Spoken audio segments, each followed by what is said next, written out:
Well, the administration has failed to provide any justification for these preemptive strikes. And so we'll continue to look for information that they owe the American people to suggest that there was intelligence indicating that Iran was prepared to strike the United States. Nothing has been presented to justify what's taken place up until this point, and the administration has an obligation to be able to prove that.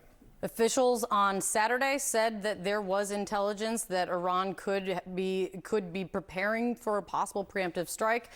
That was contradicted on Sunday by other intelligence, as reported to our sources. What you are saying is you have heard no reason for why Donald Trump ordered this strike now versus 6 months from now. There's no indication that Iran had reconstituted its nuclear program. There's no indication that Iran was prepared to strike the United States preemptively or to strike any of our interests in the region. And there certainly is no justification for a regime change war. The American people want us to focus on making their life better, making their life more affordable, not getting involved in another endless war in the Middle East that is going to end in failure. This administration somehow found the resources, has found billions of dollars for bombs, but can't find any money to actually bring down the high cost of living here in the United States of America. A couple quick things. CENTCOM has now reported 4 U.S. service members have been killed in action. Do you know anything about that? Other than the public reports, nothing has been presented to us, but we mourn with the families of those slain American heroes, and not another single American life should be lost before Congress has had the ability to actually weigh in, which is our plan this week. I want to get to that in just 1 second. Obviously, you are from New York. New York always a target and a concern. The governor had announced that police are increasing their presence at several places, including religious and diplomatic sites in the city. Honestly, Congressman, Leader, how concerned should New Yorkers be about retaliation now?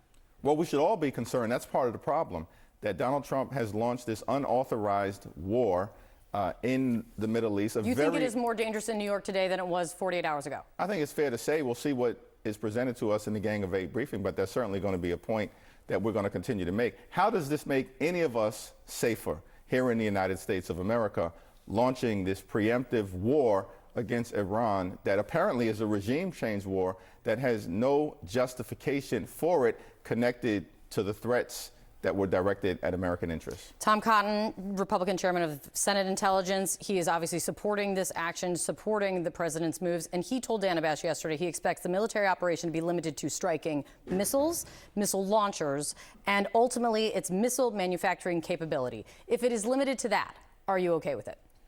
Well, that remains to be seen, whether it's to be limited or not. I don't even understand the justification for what is taking place. What we do know is we're seeing the beginning of an all-out war in the Middle East at the same period of time where Donald Trump and his administration and Republicans have cut more than $1 trillion from Medicaid, ripped away food in terms of nutritional assistance from hungry children, seniors, and veterans, and they're spending our taxpayer dollars to start another war in the Middle East that we know is not going to end well for the American people, and that has already cost the lives of 4 American servicemen or women. You mentioned war powers. Okay, so votes on war powers resolution are expected this week in the House, in the Senate. You want to constrain the president here very clearly. There are Democrats that are those supporting Trump's operation here, including Senator John Fetterman. Let me play his reasoning. I'm open to a better opportunity for more peace and prosperity for the Iranian people, for more security that Israel deserves that. So that's a point. And this was not an illegal war based on terms of what the War Powers Act is. He says, based on war powers, this is not an illegal war. You say what? Well, John Fetterman knows better. Article 1 of the Constitution explicitly provides Congress with the authority to declare war, period, full stop. And the framers of the Constitution made that decision because they were concerned about kings throughout time getting their people into unnecessary wars, impoverishing them or imperiling their very well-being by sending them off to a foreign conflict. And that's why the power was given explicitly to the House and to the Senate. And Donald Trump chose intentionally not to come before Congress, which is why we're going to force this vote on a war powers resolution and make sure that we do everything we can to constrain him at this point in time. You need to get Republicans to come on board in order to do this very clearly. If you don't get Republican support, that means what for Congress's role as you watch this play out? Well, we know it's a bipartisan resolution to begin with. Of course, it's being carried by Representative Connor and Representative Massey. I think there's another Republican. You could lose a couple Democrats. Well, we're working hard to make sure that that doesn't happen. That we know we'll have incredibly strong Democratic support. We'll meet as a caucus on Wednesday following the all-member briefing on Tuesday. So has Congress failed if you do not succeed with these votes? Republicans have failed. Now, we've seen this wannabe king try to rip away Congress's power of the purse. We've managed to reverse that. He's tried to rip away Congress's power as it relates to tariffs.